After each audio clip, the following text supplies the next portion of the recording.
Welcome to Designing Cities for All, another episode, and it's part of our 2-year-long activity and research program, where we take a deep dive into designing products, spaces, and systems for all. Just because you feel safe, or you feel welcome, or you feel included, doesn't mean that everyone else around you feels the same way. We don't stand alone. We're not individuals that somehow a planet or an island, you know? And I think that's the beautiful thing of a diverse society, that everyone can add something from out of their own experience. Things won't change just if we just let things happen. I think if you can build relationships and use design as a tool to build those relationships, the better off we're all going to be. Everything around us was once designed and can therefore be redesigned.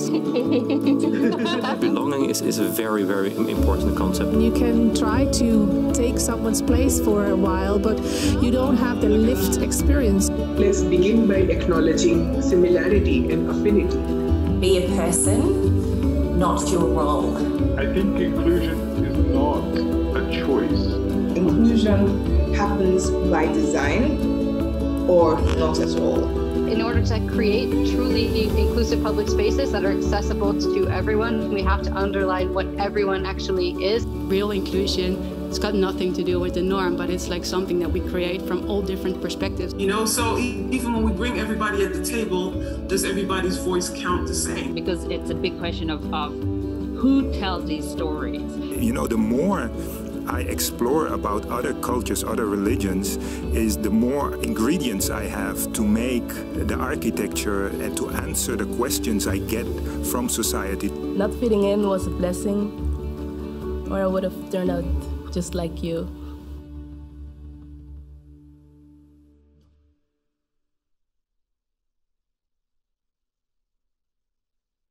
You just saw the wrap-up video of the first year of Designing Cities for All. Designing Cities for All is a 2-year-long research and activity program in which we take a deep dive into products, places, and systems for all. So welcome to the second part of the series, Decolonizing Design. In this series, we explore the history of colonization and erasure, the way colonization still shapes our present, and finally, how we can work towards collective healing and repairing our future. My name is Chihiro Geisbroek, and I'm happy to be your host for all 3 sessions. Last week, during the first session, Once Upon a Colonial Time, we looked at the history of colonization, the practices of resistance, and the power of storytelling. So some of the examples that we dived into was border regimes, Christianity, the monarchy, and Dutch colonial relations with the ABC SSS Islands in the Caribbean. So this colonial logic is still very much alive today, and this is what we're going to dive into today. So happy you made it here. Through the rain, through the cold, you're true champions. Also for the people who are joining us online, a warm welcome. And you can also ask questions throughout the night. We are here joined today by Joris Lechêne, NIñO DIVINO, Leana Boven, Cheroney Pelupessy, and joining us through Zoom from London, Anoushka Khandwala. I hope I said that correctly. A warm welcome to everyone. Once again, if you're joining us and you want to ask questions, this is possible also from home. If you go to menti.com and insert the code 66709148. So this should also be appearing in the screen behind me. So if you have any question, do please ask, because this conversation only gets richer by your participation. So please join. If you're in the audience here tonight, you can raise your hand, and I'm happy to give you a turn so we can make this conversation also more collective. So on to the conversation. First, we'll meet all of these fabulous speakers that are with us, and we're going to start by getting to know the work and the understandings of decolonizing design by joining with us Anushka Candala from London. Let me see if she is with us. So Anushka, you are an image maker, a writer, an educator, exploring decolonial ways of making and seeing. So my first question to you is, how do you decolonize ways of being and seeing? I love that you started with the hardest question. I dig that. I guess I can talk to you a little bit about my practice and how, I don't even know if I can say I attempt to do that, but I attempt to kind of explore all of those things. I studied graphic communication design at Central St Martin's in London. And I think I was always really interested in graphic design and its problems as well as its successes. And writing actually came to me as something that I wasn't really expecting to be part of my practice at all. But it became a really important way for me to articulate myself, articulate how I was feeling about design, what I felt could be bettered about design, what I found problematic within the institution where I was learning graphic design. And I think that's quite interesting because that's probably the part of my practice that has gotten the most visibility. And I think that's because it's kind of most easy to understand a really difficult concept or complex concept like decoloniality or decolonization or anything to do with that. It's easiest to understand through writing. And I think that's why people gravitate towards that. And language then the writing... Sorry? As that language can restructure our way of thinking, so then it enables to understand the less tangible parts when we made those first baby steps, maybe. 100%, 100%. I love the way you put it. And so those writings then linked really well when I became an educator and started sort of putting into practice the different ways in which we could think about what it means to decolonize design. And so I kind of came into the institution by asking questions like, how can we teach design histories differently so students can see themselves in the past as well as the future of design? How do we care for students in a global pandemic?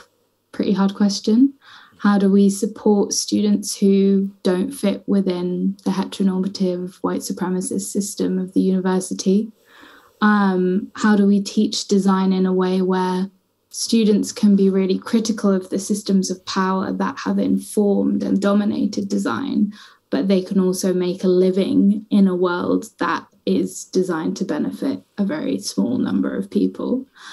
And so that's kind of my practice as an educator and a writer. I have my graphic design practice, which we're seeing here on the screen a few pictures of your work. Also one specifically about decolonizing the institution. Can you talk to your experience with that and like what is that? Where did you start? So I guess my that project in particular was one that I made at university, which was interested in, as you can see, it housed a lot of my writings, and it talked about different initiatives that I've been involved in, which were all questioned how we could decolonize the institution. And I was also really interested in the graphic language in terms of moving away from this kind of like minimalist, Eurocentric way of thinking about what graphic design should look like and thinking about how I could use aesthetics that were maybe from the global south or more Afrocentric and thinking about how they could be more joyful and exciting. And so it was about questioning the norms within design, not just through what I was writing about within that publication, but also through the aesthetics in particular.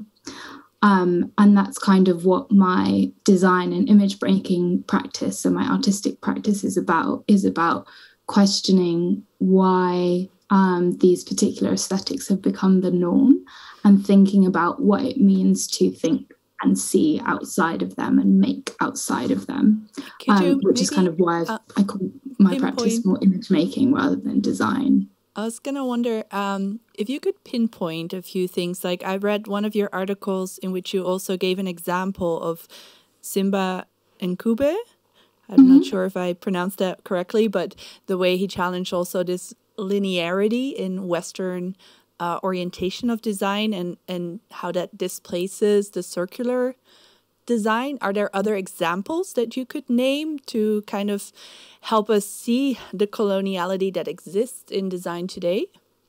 Yeah, I think Simba's example is a really, really good one, because it shows how when we think about how coloniality dominates design, we have to kind of go back to the very beginnings of like Enlightenment thinking and European culture, and thinking about why we think that the grid is the best way to design things in, why we are obsessed with thinking about time as a linear concept rather than thinking about it as Indigenous Native American cultures might think about it as like a spiral or a circle.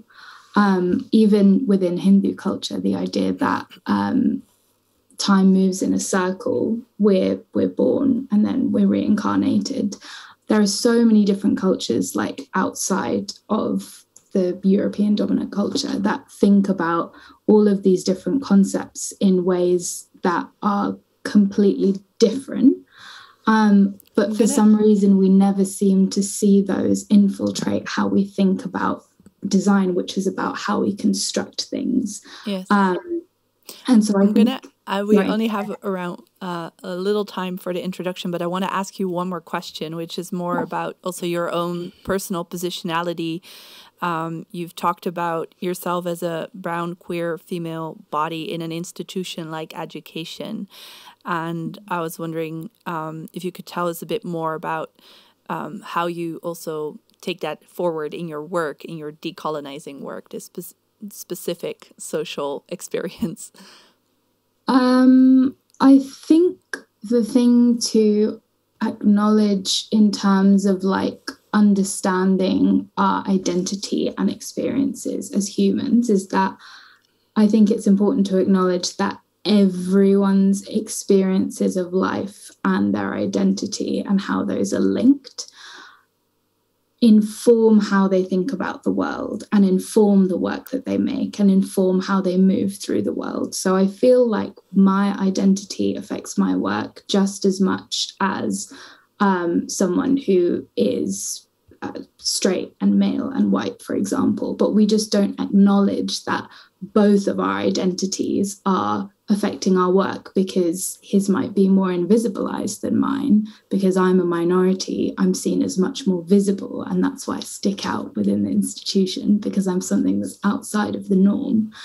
And so that's what I think is maybe the next step in this conversation, just generally about decolonizing design, is accepting the way how we can make whiteness and patriarchy more visible in terms of how it's affected design and how it's affected the way the institution is built. I think this is going to come back through the whole conversation tonight. Thank you for opening that up, and I hear already snapping in the room here, so I don't know if you could hear it. Great. I couldn't hear that, so I'm glad. The atmosphere here is good. I'm gonna switch to our next speaker, and we'll come back to you later in our table talk. So I'm going to switch to you, Joris Lechêne, with us tonight, also living in the UK at this moment, but so happy you made it to Amsterdam. You also work as diversity, equality, and inclusion trainer as one of the many things that you do. Yeah. But I wonder how this particular dealing with different institutions and different groups, dynamics, like what is one of the challenges that actually is an obstacle for changing institutionally? Well, institutions have a huge inertia, so it's getting that to move when not one single person can take responsibility or accountability for that change is very difficult. But very often what I find is that it's not necessarily the institution that is the biggest obstacle to change. And in many aspects, well, at least the institutions that I deal with, which are universities, mostly British universities,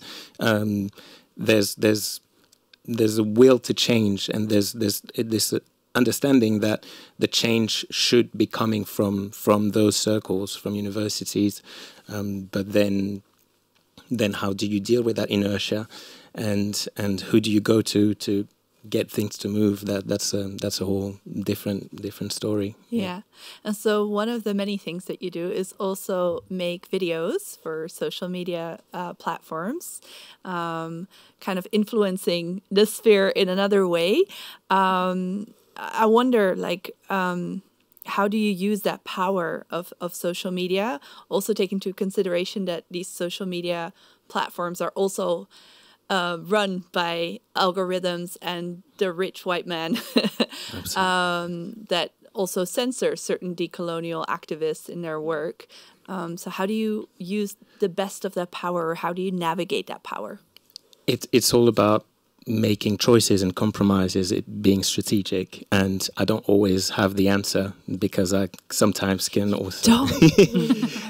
We thought we were going to find that one strong person who's going to solve it for everyone. Exactly. No, but like even myself, sometimes I get reminded, oh yeah, no, I kind of forgot there who I was working with, who I was dealing with, but they don't forget what their goal is. And that's the strength of institutions, is that they're very good at appearing to want to work with you, but in reality they just use you in the sense that in as far as they can change, but not change to progress, just change to adapt just enough to not having to change that much in reality. So being on social media, but it's just the same as existing in the broader society. It's having to be strategic. What are the things that we are willing to compromise on in order to maybe have a platform? And sometimes, yeah, we just want to kick the whole system. But if we want to achieve change, sometimes we have to work with it, or at least to pretend to work with it. Use the tools that they put at our disposal, even knowing that those tools, they benefit them first and foremost. But it's making the choices of, okay, is this going to get me closer to my goal, even if it appears that I'm taking a detour? But it's a constant navigating those spaces. I think we're gonna also get back to that in the group conversation in terms of like how to deal with that tokenization. I think that is so prevalent in our change work. One of the examples you also brought to our attention, as you are from Guadeloupe, absolutely, one of the islands in the Caribbean. Yes. That don't have the history with the Dutch, but with the French. Yeah. So many colonial versions of that story. Yeah. I think you brought an example that you wanted to speak to. So yeah, my work revolves around making the implicit explicit, and I love to highlight the ways in which the space affects and is a representation of the oppressive or unequal structures in our society in ways that we don't necessarily that are not immediately obvious.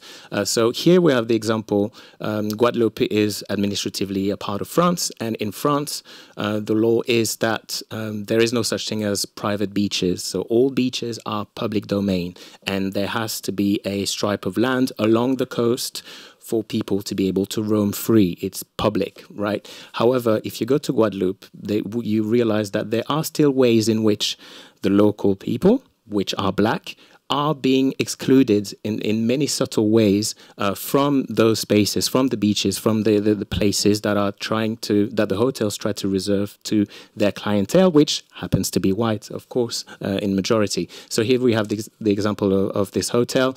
Previously, you could see the beach and the situation, and basically, even though legally they have to provide access to that beach, there are many obstacles that make it difficult, both physically but also mentally, for people to feel like they have access to it. So this is the beach situation. You can see the beach, and you see that it's surrounded by barriers, private properties. So there has to be legally, there has to be an access. So the access is here. So they comply with the law. However, you can already see how the beach is being occupied by beach chairs, and there's not much space really. And here again, you can see barriers, and if you want to access from the coast, it's a long walk. So it's made very, very difficult and inaccessible. And then, yeah. Yeah, and I think for people, well, definitely from the Caribbean, also from the islands that have been colonized by the Dutch, this is very recognizable. Like, we may not know this particular example, but beach grabbing is happening, is so rampant, and it's through eliminating car space and only making the car space for tourist buses there, or all these different infrastructural ways that discipline people to not be welcome. You mentioned both physical and mental. Would you be able to speak to the mental aspect as well? Yeah, absolutely. So yeah, just here with the picture, you actually have to ring and to tell the restaurant, to ask them basically permission, even though they're not legally allowed to not let you in, but you're still in a situation where you have to justify your presence here and tell them what you're coming to do, which is enjoy the beach, which belongs to us. So the mental is all of this. The fact that you almost have to ask for permission, that's already something that if you're not fully aware of your rights, and you will not have that confidence. It's not an empowering experience. It's not empowering at all. You have to walk past reception here, so you're being seen. People look at you. People wonder what you're doing here. So all of those things that, even though nobody can stop you, but it's still extremely uncomfortable. And unless you know your rights, there is no reason for people to even want to put themselves through all of this just to go to a beach. So what is the result? They get what they want, which is that the beach is basically only for the clientele and not for the public who happens to be local. And there's an aspect of racism in this. And of course, it's not obvious because they're not actively preventing black people from accessing the beach. There's no sign anymore that says POC are not welcome, but they find new ways of exclusion through the architecture and the design of the space. Absolutely, because who's being excluded? The locals who cannot afford to be clients of the hotels. And what is going to determine your social status and whether you're rich or poor in colonized spaces? It's your skin color, it's your race, your racial identity, and that leads to actual stories. So this on this other beach, which is right next to it, 3 years ago there was a whole very briefly, because we have to also... So basically, people are trying to actively remove locals and black people from the beach, believing that the beach is private. So people who had bought a property next to it try to forcibly remove people who had every right to be there. So the implicit violence becomes explicit violence. Absolutely, yeah. I think this is a great bridge to move to Leana. Leana Boven, you're a curator, cultural programmer and teacher, focusing on counterculture, diasporic togetherness and belonging, spatial justice, decolonial climate justice, and collective and communal care. And I'm immediately going to jump to actually the spatial justice, as that's what we're talking about. Can you speak to how this informed your research? Yeah, so is it on? Yes. I wrote my master thesis about spatial injustice in Rotterdam, where I live. Can I go into it now? Yeah, you can also tell a little bit more about who you are, but yes, I think it would be nice to go into it. Yeah, it's so related. I did research into indeed racialized bodies in Rotterdam and how certain people are indeed also excluded and included in certain spaces. and I looked at it through like housing policies. This is two pictures of a story I want to tell about. So this is in the Afrikanerwijk in Rotterdam. It's in the south of Rotterdam, nearby where I live.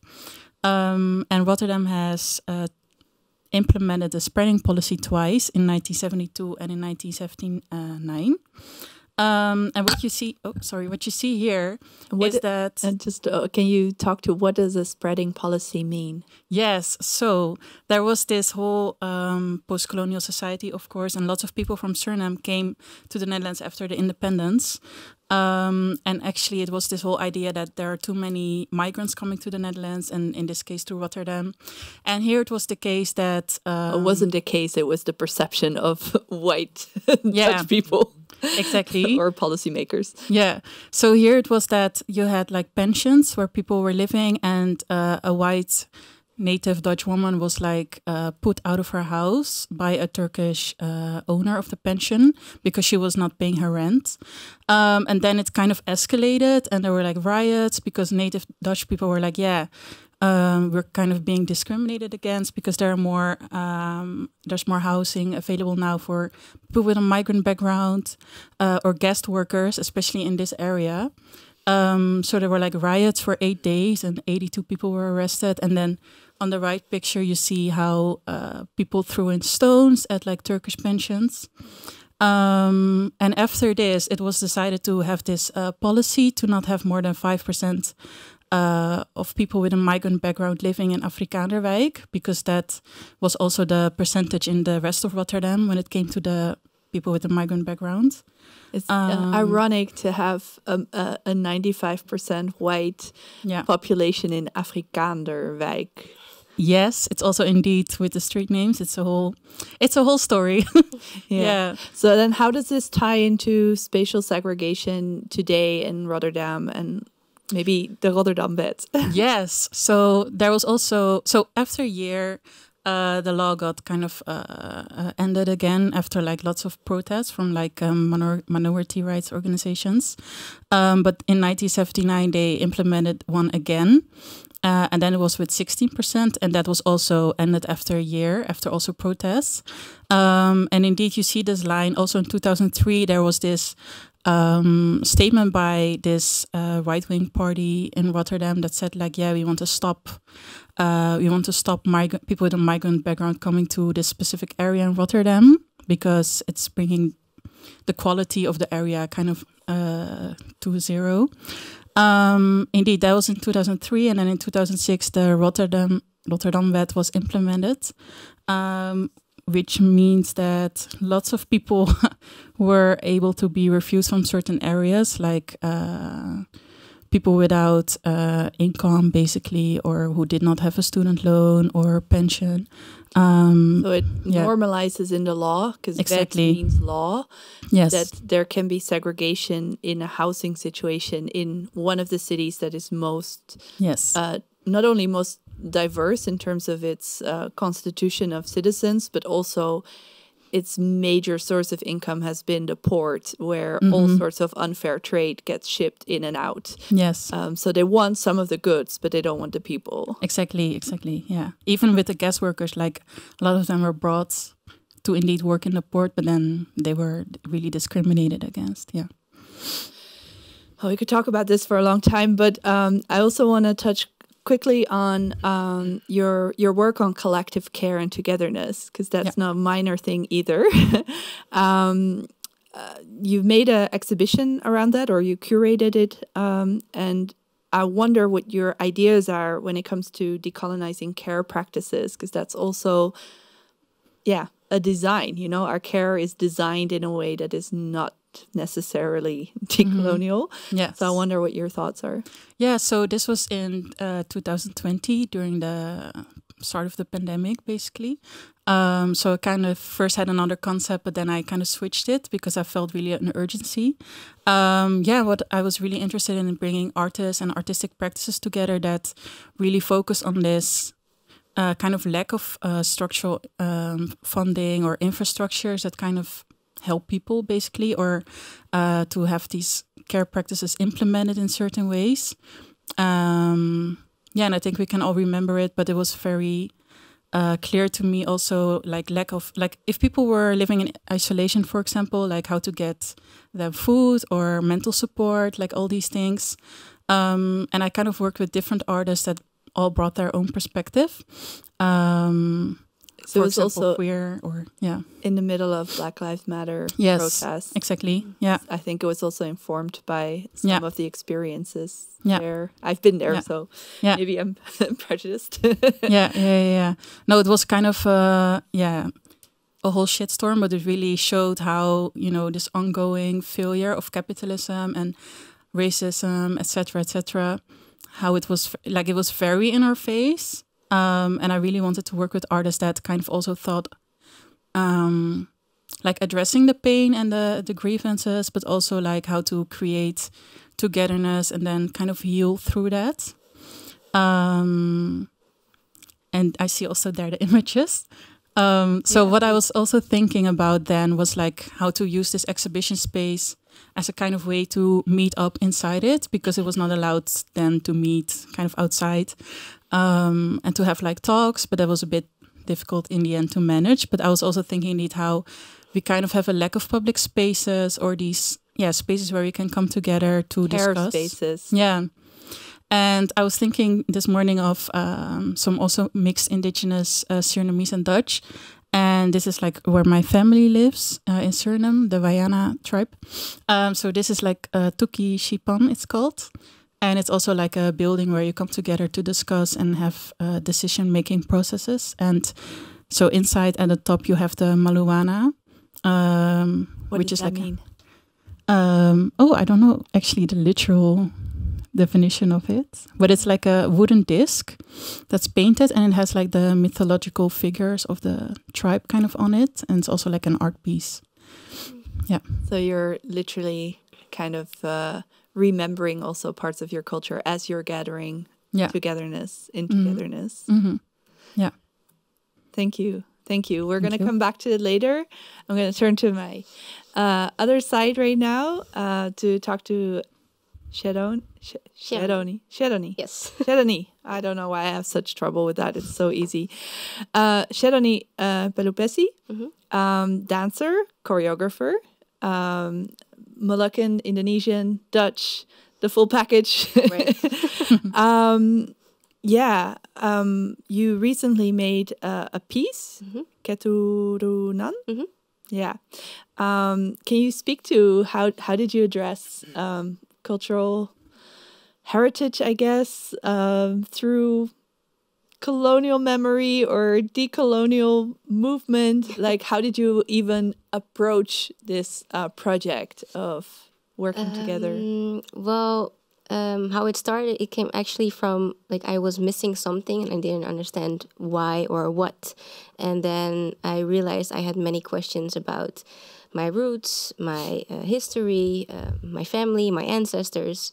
And then when I began to research that, I was like, okay, well, I've heard about this community that you have as a Moluccan family, and I've experienced some because my Moluccan family lives in Eindhoven, and I always came there in the summer, so it was always a short period of time. And I was like, I really want to know more about that. So how can I do that in my language, which is movement? So I have to create this with other people. So I try to find other Indonesian and or Moluccan and or Dutch dancers to create this with, and through their stories to connect more with my roots. And what have you learned in the process? Oh, it's so hard. It's hard as in it's very complex and very layered. So therefore, I didn't want to have one perspective. So there are five individuals, including me, so 6 individuals, and we have a dance performance, we have a photo expedition, and a documentary. So it's in 3 different art forms because I felt like you can't tell this story in one perspective. 3 is not even enough. Yeah. So I wanted to, make use of different art forms. Yeah, and this is the first time that you're actually speaking speaking in this capacity about your art. You also expressed like, your first language is dance, so it's not a natural way of discussing. And just preparing for this conversation, I was nervous myself because the Dutch colonial legacy has been through divide and conquer in Indonesia and through massive erasure. And so you've also communicated, like, let's keep it personal because we're still learning what has been erased. And I think the last time we talked a lot about erasure, but I think here is actually another good moment to pause. Like, one in 27 people in the world is Indonesian. Yet if you asked a Dutch person in the street, name one Indonesian artist or one Indonesian dancer or one Indonesian leader that inspires you, people wouldn't know what to say. How has your journey of rediscovering or learning about your own cultures, plural, how's that been?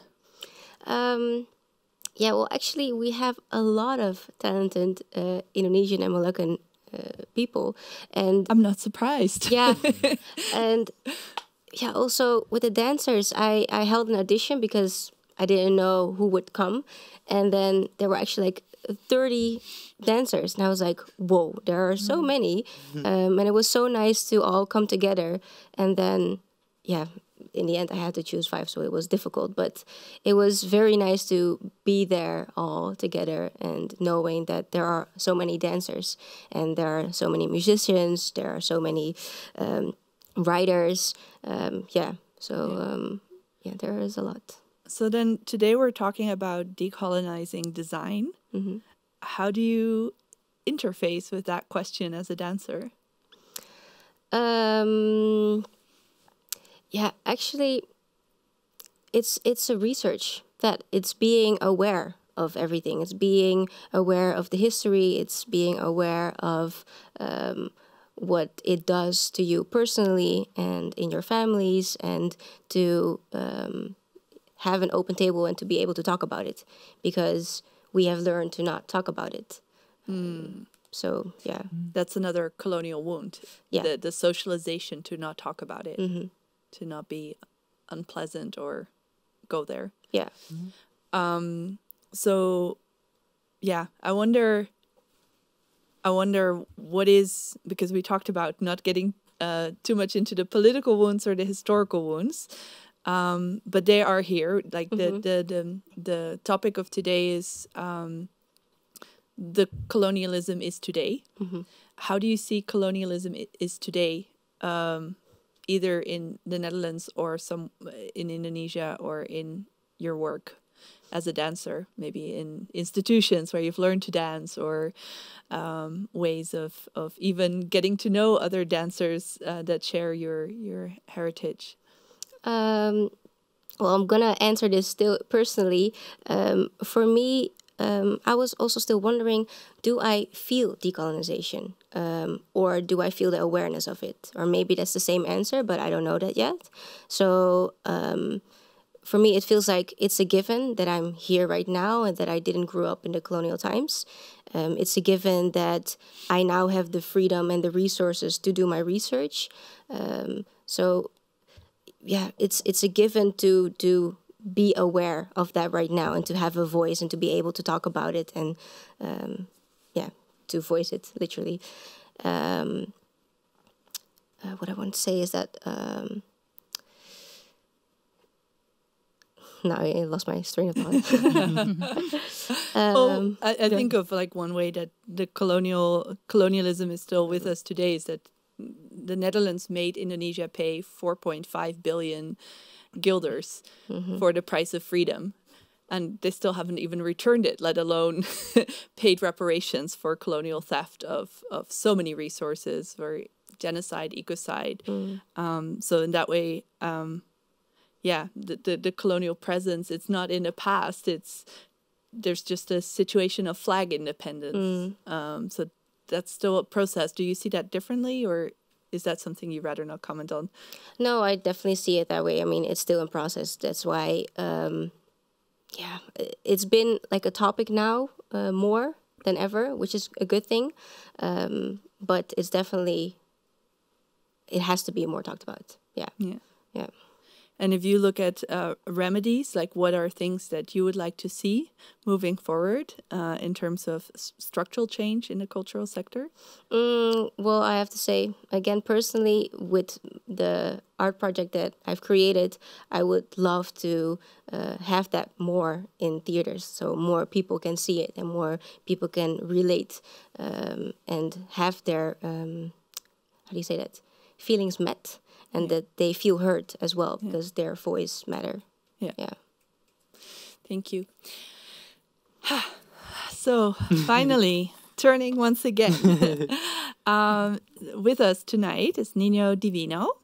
NIÑO, you're we're getting ahead of ourselves, but yeah, that is coming up. You're a multidisciplinary artist, born and raised in Aruba. And then you came to the Netherlands, to the Rietvelds. Yes. So what kind of colonial power dynamics have you encountered between the Netherlands and Aruba today? Definitely. It's a huge topic to go through. But I will select one of my encounters that I have been going through, and especially through the academic encounters. Especially when it comes to history and knowledge, that still to this day, Aruba or the Caribbean in general, we have to still learn about their history and never prioritize our own history in our own curriculum. So that speaks volume already. And till this day, our generation still is kind of like searching for or digging into the box. Where is these documentations, but you cannot find them very quickly. So all of this information that we get is very oral through grandmothers or people that know the history of the archaeological indigenous people that has been on Aruba or in the Caribbean in general. So it's still happening now. And for me, it was also very shocking to get into academics where, of course, you come to learn, you come to grab new tools. I always kind of like explain it as like a buffet, like academics should be something that you can like take what you need and eat and then transform that into your own prepare a meal. Exactly, prepare a meal, exactly, and not just like push something onto you and erase your identity or kind of like get you lost onto that. And that was my experience. Yeah. So through that moment, I just realized I had to kind of like do something about it. How am I going to repair it for myself and for my childhood trauma, and at the same time how I'm going to educate my community first about this. Was it easy when you came here to meet other people from the Caribbean, or was that hard as well? Well, it was it has its pros and cons because of course when you come to the Netherlands you don't know it's very juxtaposition between the culture also in the Caribbean here, the food, the people, the mannerisms, the way they treat others. So all of these things I had to kind of like relearned and unlearned at the same time. And encountering my own people in Aruba was also difficult because they already had their own schedule of being in Eurocentric experiences as well. So it makes it even harder to sit together and actually meet and have a caring moment for each other and go through the culture together. So it was actually difficult for me to go through. Yeah. I see you also brought some pictures. Can you speak to those? Definitely. So my work is based on altarismo. Altarismo. Can you explain altarism? What that is? Yes. Altarismo is a concept that I adopted from Laura Y. Perez. And altarismo is a terminology where she uses the metaphor to build altars, exactly. And altars has been a part of the Caribbean for decades, and offerings especially. So I grabbed that and I study it quite deep, and I thought, how can I actually create my own altar? How can I actually use it in my own beneficial? How can I see the practices that I was raised with, my mother's practices, especially the syncretism practice that we do there? How can I actually let them know that we are actually doing an altarism, cathartic ritual healing? So for me, altarism has always been a way of the offering, the embodiments of your ancestors, the veneration, the honoration of the history, and grabbing these aspects and empower yourself through it. And this is what I wanted to do with my work. Question my mother's ritual, because if I have to go a bit in details, every Sunday my mother would practice her cleaning ritual, her cathartic ritual. So basically she would pour all of these liquids into a basin or a bucket, and she would use kind of, for example, agua de Florida, agua maravilla, blue soap, all of these Afro-Caribbean Afro-Caribbean liquids or products. And while she's doing this, she would clean the entire home or entire walls. And while she's doing this, she would repetitively recite her pain. So while she's cleaning, she's speaking about her pain. She's reciting all of the trauma she went through, also from the macho culture we have in the Caribbean. And she would use it as an empowerment. So basically what I did is that I adopted these rituals as well. And I have used it in my own power to empower myself from the belittlements that I have went through the academic or in the Netherlands in general. So you would speak your my trauma, your laments, exactly. your grief, your pain. Yes, exactly. Actually verbalizing it, yeah. but in a way that is ritual. Yeah, so it's for yourself. It's not for sitting myself. at a therapist's couch and having to explain it. It's really embodying it. Yeah, definitely. And that's how I also went or get more closer to my identity as an Aruban, get closer to the mix of the Aruban identity. What was the Aruban identity for me? And I had to also recreate it again, the in-between for me, because a lot of the history was quite lost. So I had to fill in what was spoke of my grandma's ritual and then recreate it again. And I think decolonization is a continuously process. I don't think you will ever finish to do it because it's evolving constantly. So I want to do it through my rituals, through my culture. I have to think of something I heard. The power of rituals are manifold, but one thing that stands out to me is something an Indigenous person once told me, how rituals are a subversion of capitalist logic, because in capitalist logic you have to be productive, and rituals is about relating to space, land, self, community, not in a productivity way, but in a zone where you can actually reorient habits, reorient being, reorient doing. Yeah, exactly. I wonder if that resonates for you. Yeah, definitely, yes. Especially the body or spaces or offices in general. Like, for example, I have to go back so I can come back. That's how it works for me. I have to go to the past to bring it and bring them together. For example, Aruba was a sanctuary for our ancestors. So Aruba was somewhere or an island where they would do ceremonies and then they would bury their loved ones, beloved ones. So basically, Aruba already have this power when you are walking to the peripheries next to the beaches or the rocks. It's charged by energy,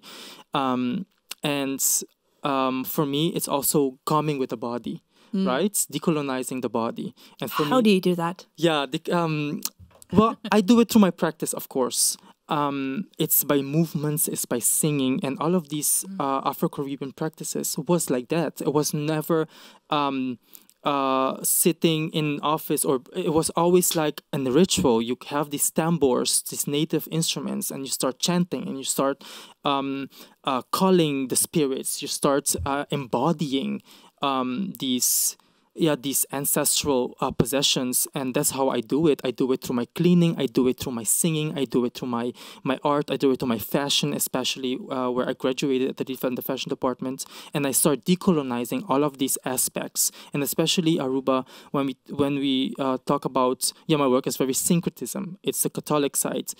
So what does that mean, syncretism? Syncretism is the mix between Catholicism and the Afro-Caribbean indigenous practices, and that is syncretism. It's like the mix. That's what my mother used to do a lot. But when you dissect them, you also see the two parts of the colonization, which is the colonizer, and then you see the ancestry practices, and then you start seeing both, or dissecting them in layers, and see actually what is the problem and how is it affecting our community also. It has almost becoming something negative to use also through LGBT community in the Caribbean, that you have to go to church to kind of like, because you're sinning if you're, so it's very a theme where there are no easy answers. Yeah, exactly. There's no one to kind of like back us up, but in a way of, there's no knowledge still there. So I have to bring it as well through my embodiment, which is the body, which is the... we're also gonna experience a little bit right now, because we're actually gonna take a moment for some music. So to get us situated in that music, you're gonna perform a song, Flores para tu altar. Yes. And I think we're first gonna get ground a little bit. So please, I want to invite you to take a seat to prepare yourself for this musical part of the program, and this embodiment also. Ooh. Yeah, and please give a warm welcome. This is such a blessing.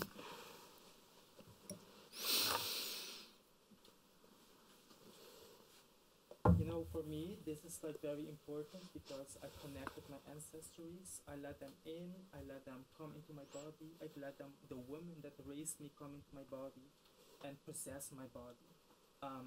And I speak for them at this moment when I will perform. So I let them carry me where I have to be carried.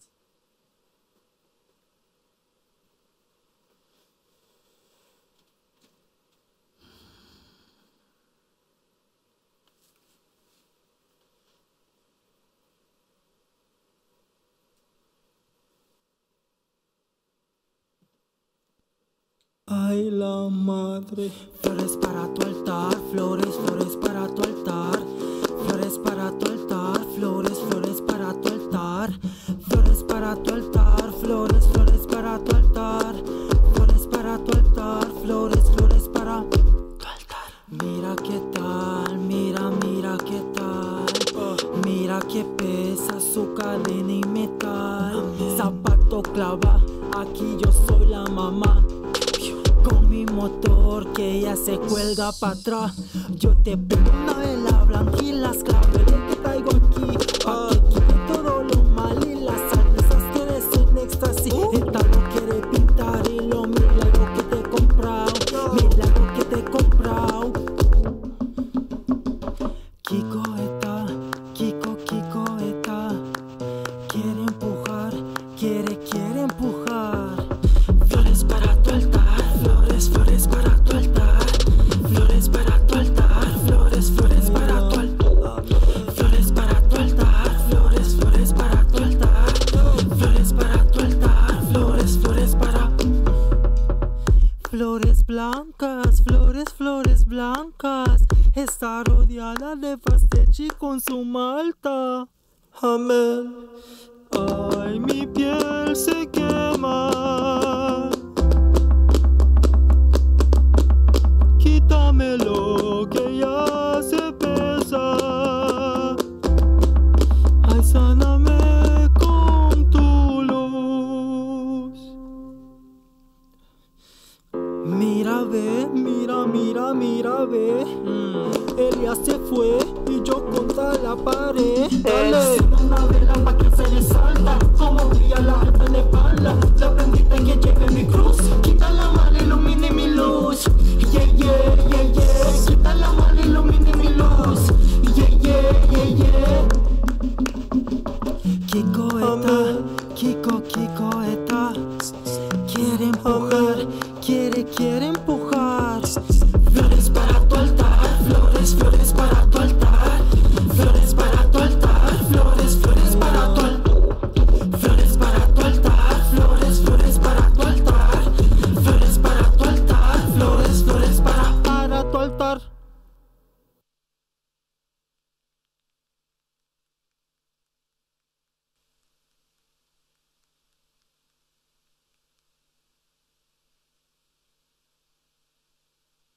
Thank you so much. I feel gratitude. I just want to check with the people at the table. Like, what did you feel in your belly just experiencing this beautiful performance? Oh, I really liked the rhythm, so I was already like dancing along. Yeah. Thank you so much. I was trying to understand because you express some difficult feeling, at least the way you perform it. I can sense frustration, anger. Yeah. But I was trying to understand the lyrics, and it's interesting because I didn't see. I mean, there was kind of like a separation almost. I don't know. Yeah. Tension. Yeah, tension because. I have many questions, but I would prefer for after. But Also, Anushka joining us online. How did you experience watching from the other side? It was so interesting receiving it over Zoom as well. It made me feel really, even though it was still bound within this like computer screen box, it made me feel really like free and unbound, which is really, you don't often get over Zoom. Yeah, for sure, liberating. That's what I felt as well. Just also feeling this really embodiment. Leana? Yeah, same. Also, I think really mixed. Like it felt really, really powerful, but I also saw what I think was very like emotion in your eyes, like tears almost. So it was indeed like a mix. I was like, whoa, it's powerful, but also delicate and soft. Yeah. But then also the video clip in the background was very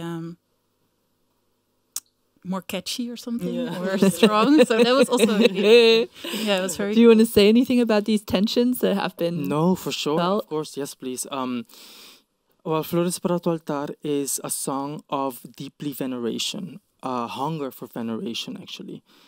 So that's why for me, when I say hunger and veneration, there's also separate words. Hungry, it's very like you need something. Despair. So this song is a desperation of venerating the women, venerating the culture, venerating the things that I missed during my trauma, or venerating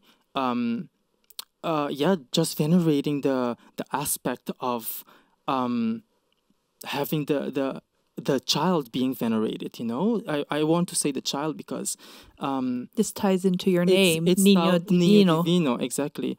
So it's much more the honoring this aspect that the child always needed, because I feel like most of the times when we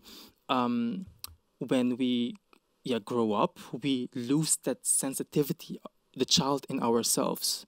And I wanted to go back because as a child you don't think, you just do, you just feel, right?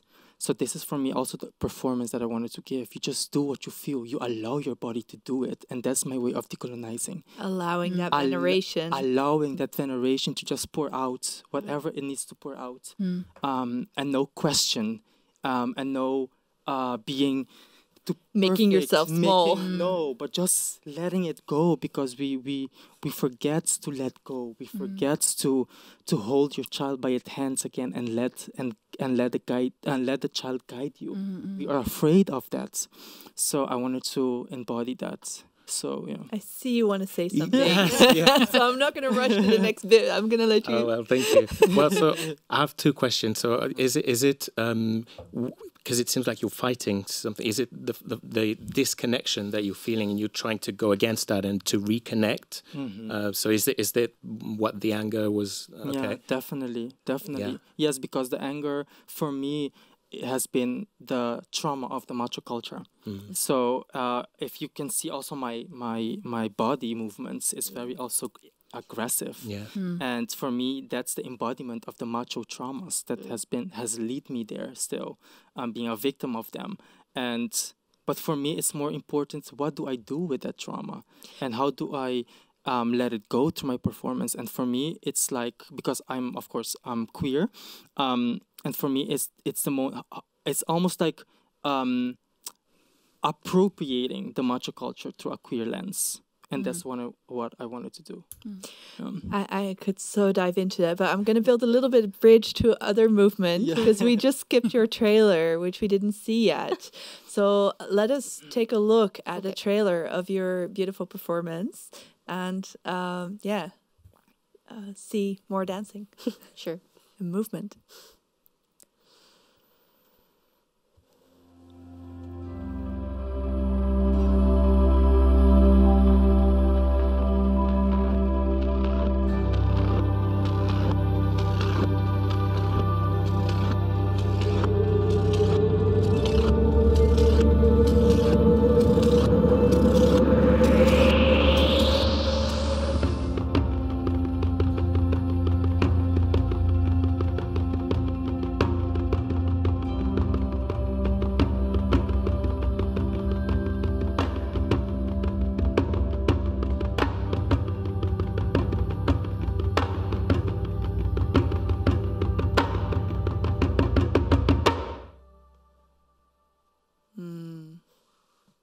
Yes.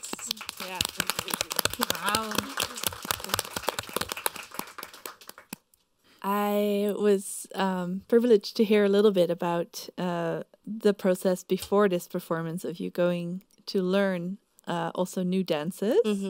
Can you speak to the body language that we've just seen? How has it been influenced throughout your process, also going to Indonesia and making that journey in your dance movement? Yeah.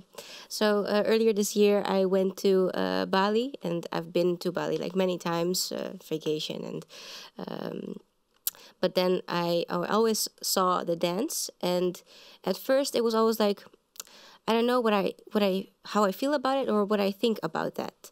And the more I let go of that thought, I was like, okay, let me try to do some research in this dance and see if I can embody it myself.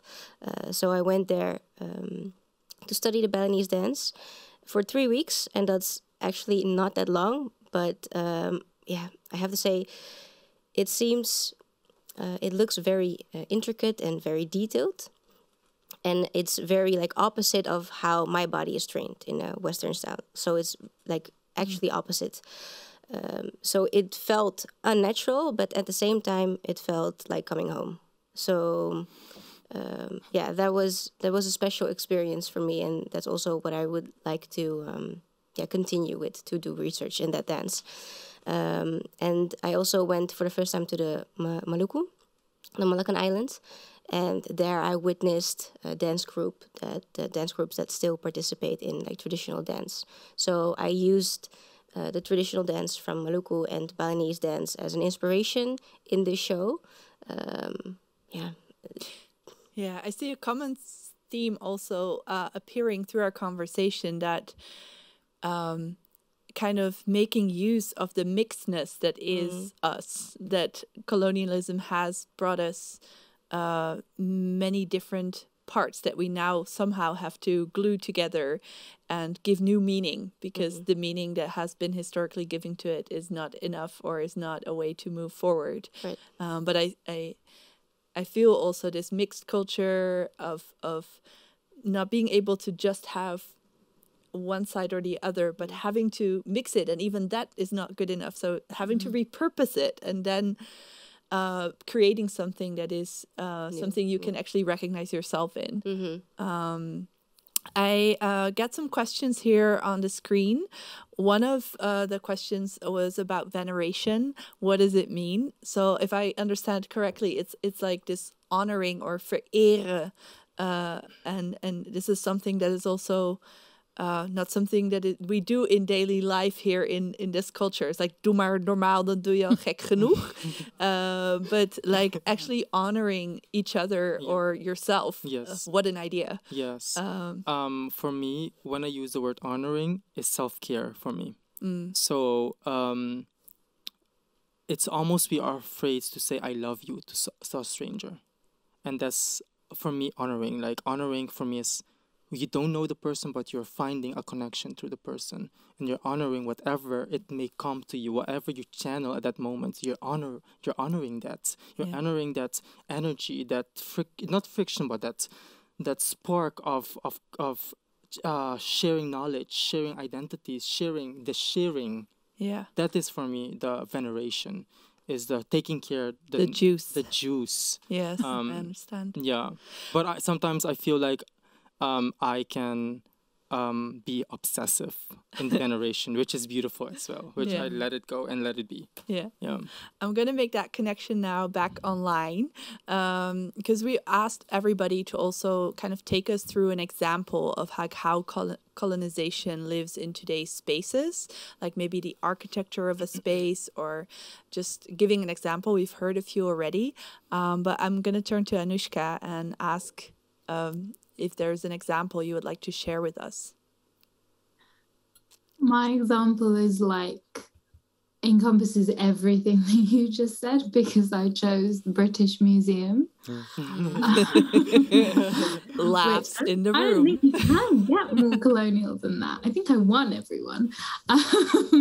And like, I think for me, like the fact that this is a literal space that was built to house all of the objects that were looted from the entire British Empire in one space. I mean, they're in museums all across London, but and the way that it's designed in terms of the architecture, in terms of the space itself, in terms of the decorative elements, in terms of where it's situated, in terms of who's allowed access to the space.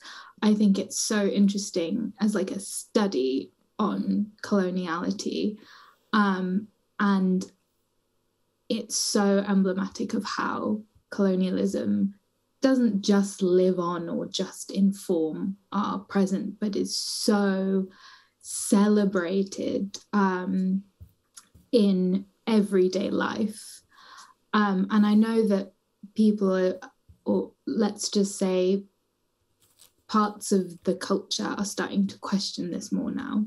And I get that. But I still think when you have all of your looted objects in a building that is built to look this almost like bombastic in a way, and is meant to look that imperial.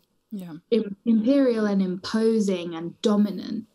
I think it's a really interesting study in design that is designed to dominate and is designed to show off the importance of imperialism and domination. It mimics the arrogance of stealing all the preciousness of the world, then putting it on display and saying, this was very important to you, now we have it, ha ha ha.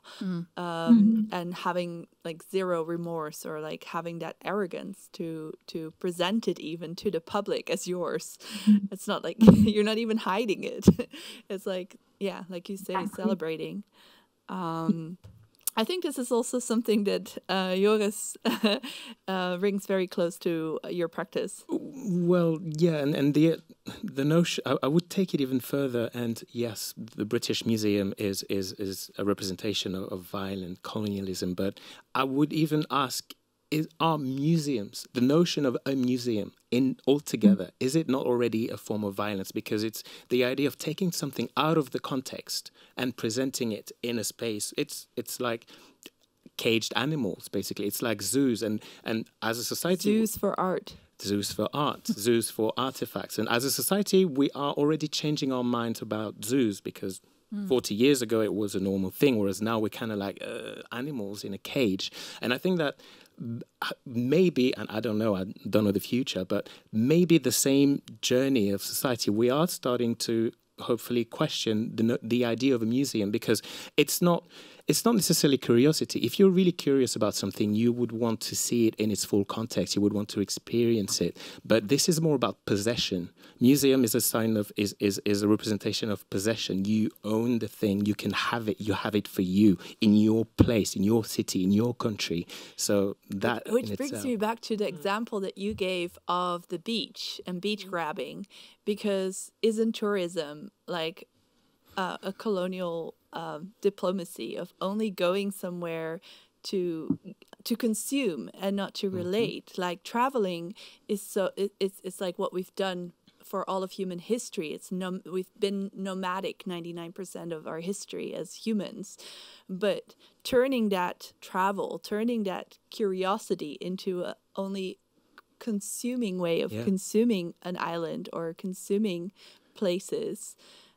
Expecting that place to cater for you the same way as it does at home in your Western country, but on top of that, still benefiting from the weather, the culture, but in a consumption sense. And that's why I thought that was very interesting when you talked about going to Bali, because Bali is one of those places which have become, in our society, one of the places that are the most appropriated, because people travel there not to learn and connect with a traditional dance, but to be, well, you know, a tourist, in the worst sense of the term, because there's nothing about tourism that is inherently exploitative, but the form of tourism that we are given access to, unfortunately, is extremely extractive, exploitative, yes. So many ways we could take that. Also checking the table if there's people who have to jump on it. But there are also some other examples I think we haven't heard yet of the colonial spaces today. Yes, should I? Well, I brought a picture actually, and it was for me it was the one at the this is a good one. I want to link it back to my work. Is churches in Aruba, because that's for me the how do you say, like, obvious ones. Yeah. And I want to go back to my Caribbean. I want to go back to why I say church in the Caribbean. It's also because of I want to show a specific image, and the ones it's like a lady in front of the door of the church, and I want to this one. Thank you so much. Especially this image for me is very fundamental because we see three images. Yeah, Which exactly. One? So it's all three. I want to show the dresses. These are typical Aruban folklore dresses. And as well, this woman is a baluarte. So a baluarte means someone we respect in the community. And she is a musician, a singer. So basically, I remember that most of these church spaces doesn't want them to be in these... they're not welcome in their clothes. They're not welcome in their clothes in these churches because they have this... they see folklore as they demonize it, right? Also the tradition, indigenous. So for me, this hits clearly to syncretism. Again, the mixing exactly, and how actually on this photo it was very not welcomed actually in the church. But I feel like this is what we have to do. Othered. Was exactly that we have to actually put these folkloric instruments, sound, and dress to the church. This is for me the Aruban identity. This is for me where it needs to be decolonized. I see a whole mix of colonial dynamics coming together in that space. Yes. Like you're naming the dressing and like the way that the body literally gets policed at the door. Yes. Then there's what you mentioned earlier as well, the complex relationship with the church being very gender policing, to put it mildly. And then there's the colonial dimension of the church actually being part of colonization and legitimizing that you can take the land of others because if you're not Christian, you don't have a soul, so we can take your land. And today the Pope is the third biggest landowner in the world still. So that's like a lot of colonialness coming together in one space. And then, I could go more into the fashion as well, but there's so many ways we could have this conversation all night, I think. I also want to check with the audience because we've been talking here a long time at the table, and I want to see if we're not skipping over your burning desires to join in. Yes. Can you speak up? Oh, sorry. Yes, I have a question. Oh, there's a mic coming. Yes, I can hear you. You can hear me? Okay. So my question is a bit long, but like I'm from Curacao and I also grew up with the rituals. However, the way I grew up with it, it was very like secretive. So I want to know in your work, because your work is very like open and public, it seems. Have you ever received any like resistance because of that? Yes. So just to recap for people joining us online and maybe not hearing that correctly, the question is from somebody from Curacao who has experienced that these practices have also been quite secretive. And how do you deal with like actually bringing it to the public? Yeah. So the first question, yes. For us, it's still secretive. And I think that is the shame that we keep it in secret because it's still a taboo in the island, as you know it. And for me, these practices has brought me to who I am right now, raised me with women doing these practices. So for me, it's a huge goals right there that we should actually bring it out and to show them that these are the things that we do behind curtains, but it is part of our identity. Why hide it? But for me, the second question, which if I get resistance, yes, I get it because I bring it. I'm a queer person, and already wearing a folkloric skirt is a huge thing still in the Caribbean. I cannot dance with a folkloric skirt because they would see it as, of course, belittle me and throw some words, and folklore has been raised very through a macho lens as well, so it's very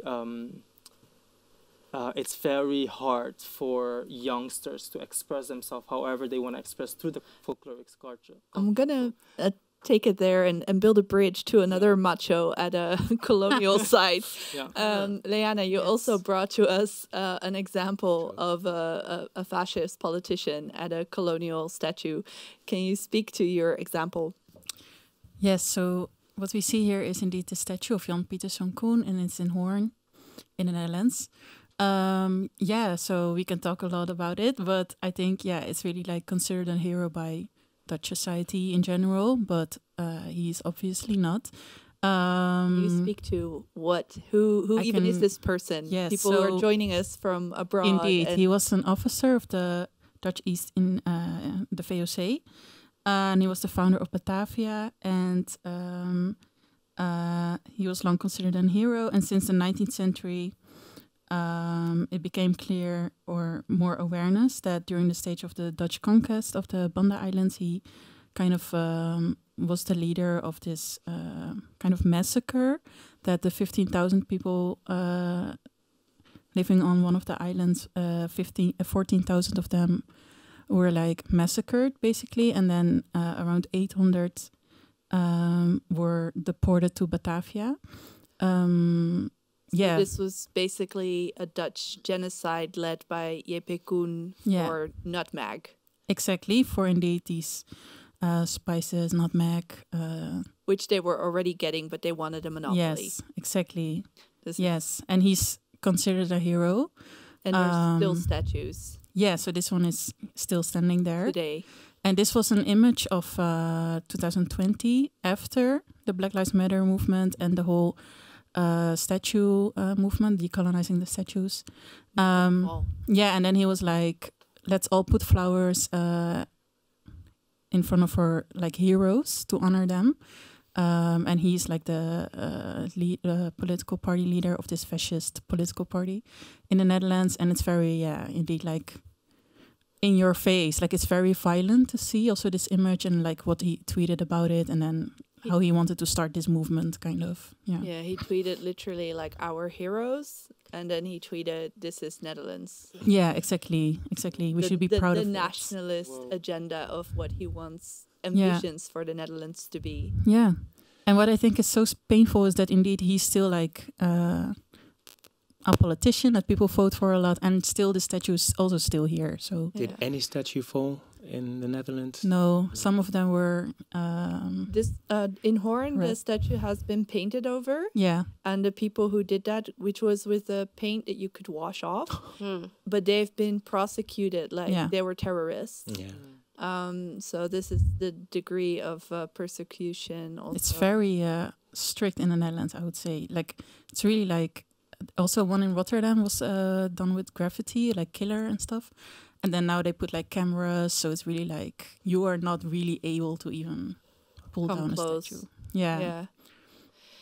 Which is like raises the question, you know, like which statues do we not have? You know, like exactly. You're from the Surinames, Indigenous from the Surinames. How many Indigenous Surinames people do we know in the Netherlands in education, in public spaces, in any spaces for that matter? Zero. Yeah.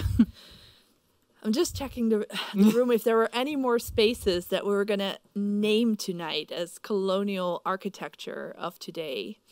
Did you have an example? I think you had a picture, right? Yeah. Can you show that? Yeah. So to explain, my process in my research is new. And I really would like to honor my history and my roots in a correct way before I have a political opinion.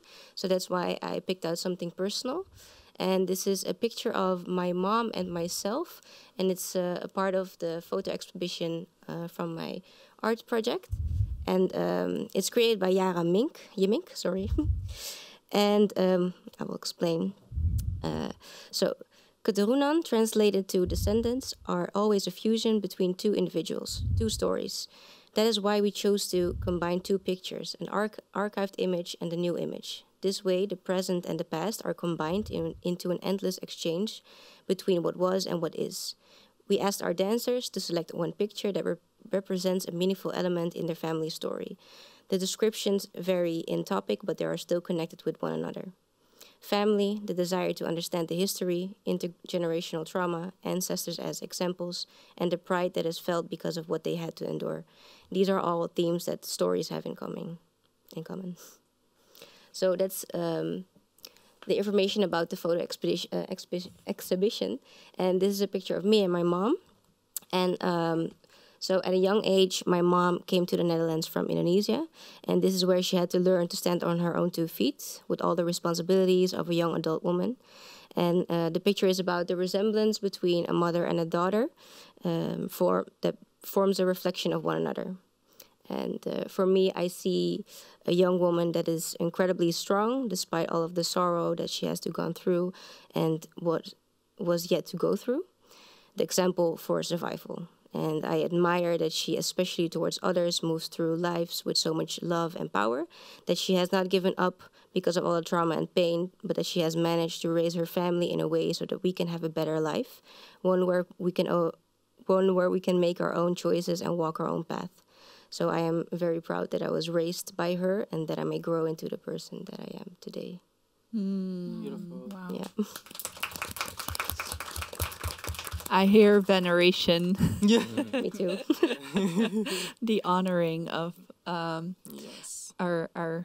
ancestors or our parents as a first step also to deal with pain and turn it into appreciation of where we come from. Yeah.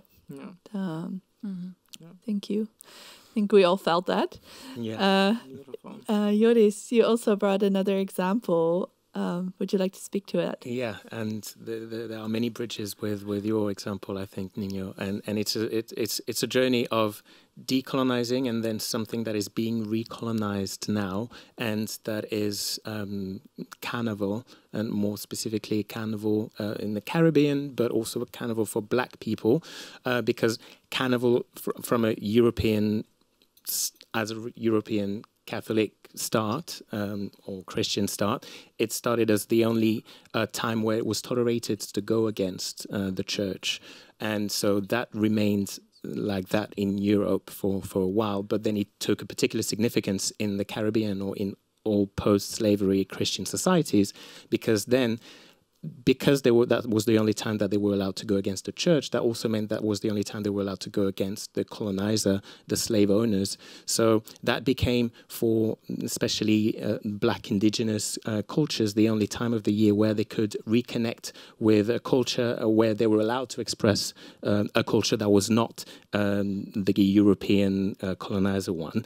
And so that was a way to reconnect with their African roots, and that's why there's such a connection between Carnival and Blackness and Indigenous identities, especially in the Caribbean. So you take that, as you can see here, this is an example. You know, there are also many rituals and of reconnection through music, because playing the drums was not allowed for a very long time. And in Guadeloupe, up until 1970, I believe, it was the gathering during the Carnival was illegal.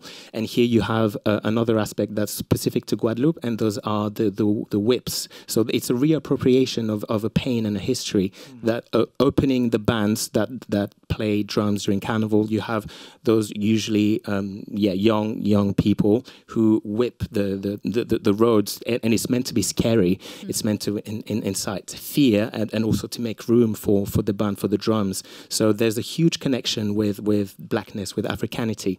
Now you bring that back, so it's back and forth. So it went from Europe to the Caribbean, and now back to Europe with an event like Notting Hill Carnival, which is one of the biggest street festivals in the world, and that comes from London. In London, absolutely, yeah, in the area of Notting Hill in London, and that's the mix between Trinidad's traditional carnival and the sound systems from Jamaica. So again, purely Caribbean, purely Black as well.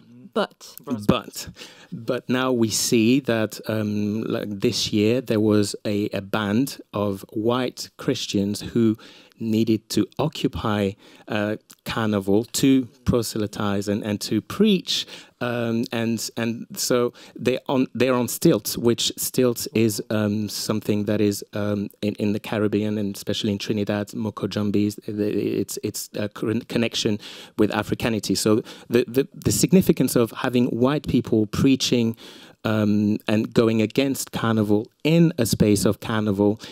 There's so much violence there, the reappropriation, reinvasion of a space, and on top of that, there was a rule for that band. They were not allowed to jump up and jumping up, whining, dancing. Those are parts of the tradition of Carnival and of expression of our identity. So the fact that they're in that space and trying to impose or to forbid dancing and expressing our identities is extremely violent, and they talk about freedom. If you look at all the signs, they mention freedom. So it's extremely cynical to come into a liberated space with Black people who express their liberation and to tell them, no, actually that's not freedom, you're not free, we're going to show you the way. They don't even have the freedom to jump and actually be part of a festival. Exactly, and they're trying to, as white people and fundamentalist Christian people, they're trying to tell us, no, that freedom that you think you have, no, this is not that. You need to come back into our under our rule, and that's how you're going to be free, and that's extremely insulting. I think it's a great example also of how decolonization and colonization are happening at the same time, where it's like this tug war all the time. Like, it's not one way. It's like having all these forces at the same time going in different directions. Thank you for bringing that into the room. Sorry, I have to, we're under time pressure. This colonial time is killing me. I want to talk with you all so much more. But we have a final question, and I also want to just say about Notting Hill, how Claudia Jones has been erased as one of the people who founded this also in Notting Hill, which is a Black communist leader that has been erased from history as well. The final question that I have here today is that we live in a system that is still colonial in many ways. Often it can feel like you're a lonely fish swimming against the stream. What are some important rituals, acts, or practices that you would like to share with others here in the room to decolonize the self within this oppressive system?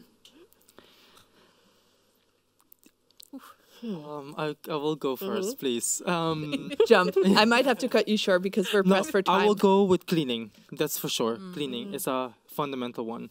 When I say cleaning, not clean with regular things you see, but cleaning with what you feel is going to decolonize your space. So if it's like a type of soap, if it's like sage, if it's like knoflook, whatever it is, use that in your power to clean your space. Did you say knoflook? Yes. Okay, garlic. Yeah, garlic. Okay. Garlic is very prominent in the Caribbean to actually kill bacteria.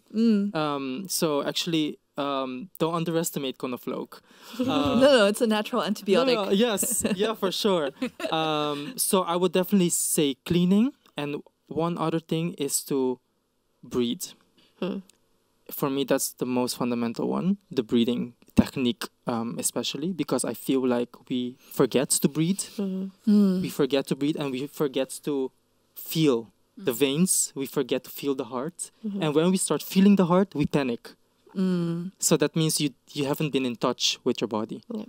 So those for me are the most fundamental ones. And especially through the coronavirus, there's a lot of friends of mine who came to me and told me, Darren, help me. What can I do to stop these heart palpitations and all of these things? So I helped them through rituals, and they felt more relief and ease through it as well. So that's what I would say.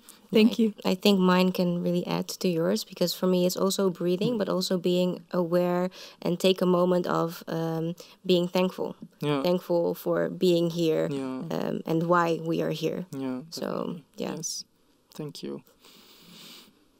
Anushka, what is going through your Mine was body? Something that I recognized within myself, and it's about asking other people for help. I think that one of the most colonial, that one of the biggest ways in which we have internalized colonialism is this idea of the single genius narrative, and this idea that we should be able to do everything ourselves. And I think that community and fostering community and asking your community for help is like probably one of the most effective ways that we can think outside of that notion of this single genius trope. And I think that it's becoming more important with everything that is happening in the world. And it's actually quite hard to do. I think it is really difficult to ask people for help when you've been trained to think that you should be able to do everything yourself. So it's not easy. And that's why we need to practice it like a ritual and practice asking for what we need. That's a beautiful one. Thank you so much. Leana? Yeah, I can also add to that indeed this care of each other, indeed, I feel like we can grow and heal like within our community. And I think also what I learned over time is to also move your body, because all the stress and rage, everything is so like stored in your body. Like I literally had like chronic pain somehow, but now I got thankfully healed from that. But I really learned like, okay, it's not good to always feel indeed like you have to do everything on your own, or you're like the one that should facilitate or organize everything by yourself. And also what I learned from the nap ministry is like to indeed sleep and rest and take naps, and also to dream, I think, a lot. Yeah. I think we can snap some fingers for all of these things. Finally. I'm going to add to everything that's been said, and with healing going to therapy. Colonization tells us that when we look after ourselves, it has to be in opposition to the community, to the others, to society. It's not. Looking after ourselves is also carrying our duty towards the community. And it's an act of decolonization to love ourselves as an individual, and then also be part of that community. But we need to heal first, and that happens within the community, but starts with the self. And we are being told to be ashamed of the self and to look to take care of the self. It's presented as something selfish because it's not productive, but yeah, it's healing. Thank you. I can't believe how fast we've gone through this evening. I think it can take go on for longer, but I think we'll have to do the Q&A in the bar downstairs. I want to thank all the speakers and also the audience. I felt your attention and your presence in a very nice way. I want to also thank the people at home. If you like this, please share also. This was the second part of Decolonizing Design series, so join us again on Monday the 10th. Next week there will be another program from the Designing Cities for All series, but then we'll be back on the 10th of October. So yeah, next week, Architecture of Trust, curated by Chrononauten. Then the 10th, the final part of this series of decolonizing the future and repairing our future. And then also save the date for the 12th of October, this colonial date when Columbus invaded the Americas, or Abya Yala. We're subverting that into Indigenous Liberation Day. So there's a whole group of coalition of Indigenous partners that are hosting both a march and a program here in Pakhuis de Zwijger. All of these programs at Pakhuis are made available without a paywall, so it's access for all. But if you have enjoyed tonight, please also know that your donation is super welcome, or become a friend of Pakhuis by scanning the QR code on the screen. So I want to thank you once again for joining, and we are now super blessed to close with another performance. Please put your hands together, give a warm applause for Niño Divino, for Maldita Lágrimas. You guys want another one? Yeah. Yes? Okay, let's go for it. Okay. And going back to you, this is especially rhythmical of Carnival. So yeah, it's veneration for the Carnival. Okay, cool.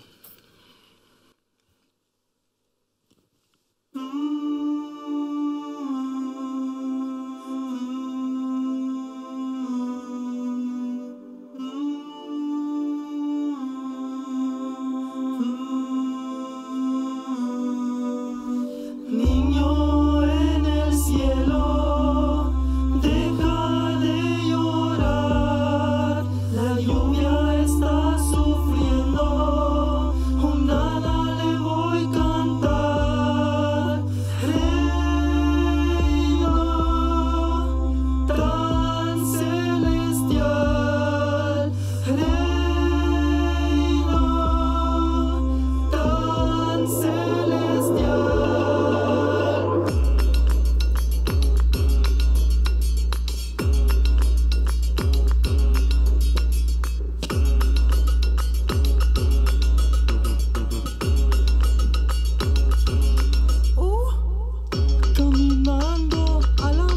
ser, analizando lo que pudo ver. Con su manto sabía proteger y con su mano iluminó todo mi ser. Limpió mi pie como una pecador. Te apartaré lejos de lo traidor. Prometeré, te libero de lo temor. De lo temor y lo temor de lo temor. Chabelita, Chabelita, sta piora. A los que juran solamente son la sombra.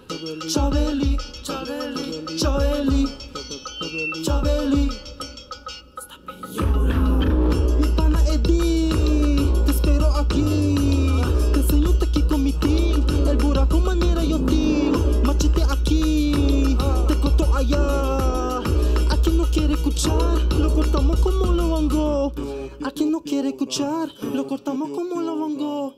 A quien no quiere escuchar, lo cortamos como la vango.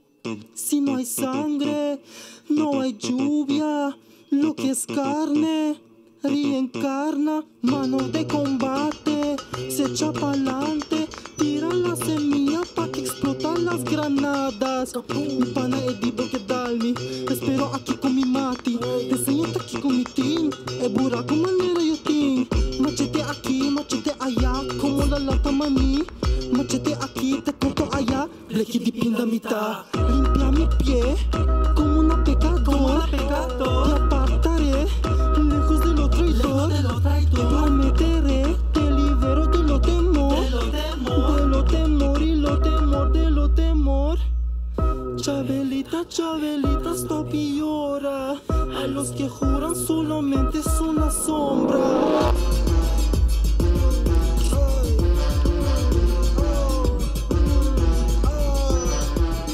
A quien no quiere escuchar, lo cortamos como lo vango.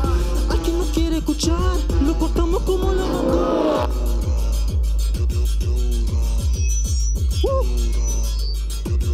Cortamos como lo vango.